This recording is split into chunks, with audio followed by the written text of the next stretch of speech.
What's going on, everyone? Welcome along to Arsenal Fan TV, and following what was a really deflating performance of the weekend against Spurs in a 1-1 draw, we've now got a good opportunity to respond against Galatasaray in midweek. Now, this is going to be a very difficult game, and there is a lot of pressure on us considering how we started our Champions League campaign with a 2-0 defeat against Dortmund with what I would regard as our worst performance of the season. We just looked so lackluster in that game. No imagination, no creativity, very poor, and that's where we saw that 4-1-4-1 formation exploited to the maximum. Now, of course, Galatasaray, they haven't got the firepower of a team like Dortmund, but they do have, they're a very compact unit, and we've already faced Turkish opposition this season when we played Besiktas in our qualifying game, and they were the one thing you could say about them is that they were very hard to break down at times. They made it very difficult for us, both home and away, and it's kind of renowned that Turkish teams don't travel well, but I think Besiktas kind of proved that theory wrong. I thought they put up a very good fight at the Emirates, and our problem recently has been trying to break teams down because we've got a lack of imagination. We play it to the flanks,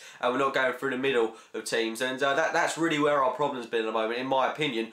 But Galatasaray is going to make that even more difficult for us. It doesn't help that we've already lost a load of key players going into this game, notably Arteta, so we haven't really got any proper defensive midfield cover, and I'm really worried to see how Matthew Flamini is going to perform in this one. I'd love to see Diaby start, but Wenger said that he's not physically ready at the moment following that game against Southampton. I would have expected him to at least have been included in the squad at the weekend, if not in this game. And why he's not ready, I don't know. I thought he had an excellent game against Southampton. I can understand we're not rushing him back, but it would have been a real bonus to have him in the game for this one. But Flamini, he proved that he's a liability at the weekend. He's really got to up himself and look himself in the mirror and really enhance his game in some aspects.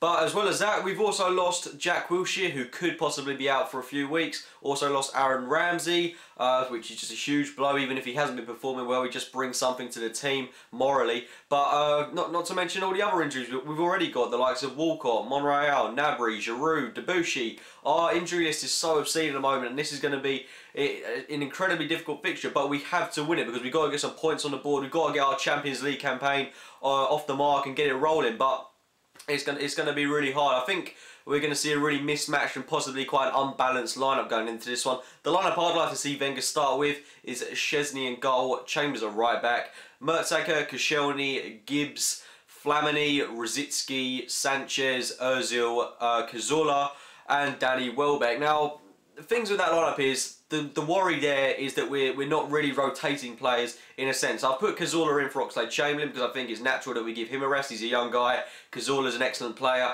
and deserves to start games. But the worry is that we're having to overplay Danny Welbeck, Gibbs and Chambers, and of course Koscielny and Mertesacker because we've got no other defensive cover in there. And that's a real worry in my opinion. And it's not good enough that we're not able to rotate these kind of players. And I think Galatasaray, like any team would, they're going to look at our weakness and they're going to see this in the middle of the park. And if we play a 4-1-4-1, I'm repeating myself again, Flamini will drop in too deep between the centre halves, and that space between the defenders and attackers is just going to be exploited, absolutely exploited. And I'd like to see us play a 4-2-3-1 with Rosicky and Flamini in a kind of pivot. Now that's an ageing pivot in some respects, with Rosicky getting on a bit and Flamini also in his 30s now, so that could also be exploited for pace. But Rosicky, given his age, he's actually quite a pacey guy, and I think this is a chance for him to prove himself considering he had a very poor performance against Southampton last week. There's also a shout for Podolski to start maybe ahead of Danny Welbeck, but then again, he really didn't convince me last week and he hasn't really merited a start in this. Joel Campbell's also someone that could be featuring in this game. That would be great to see him start a game again. Another one that didn't really flatter us at all last week against Southampton, but like I said, these players do need time. They need minutes on the pitch to really prove themselves, and I don't think they're going to be able to win over our hearts in just one game. It's going to be very difficult for them to do that. But I'm really hoping we can get a win in this one. We need to get the ball rolling, and we need a confidence and morale boost considering we've got Chelsea next Sunday, which is a horrible fixture. But we do need some kind of resilience and morale boost going into that game. Anyway, guys, those have been my thoughts on the upcoming game against Galatasaray. Praying we can get something out of this. Hopefully a win. If you have enjoyed the video, please give it a like rating. Subscribe to Arsenal Fan TV and check out my own channel, AFC Game by Game. And as always, thank you for watching, guys.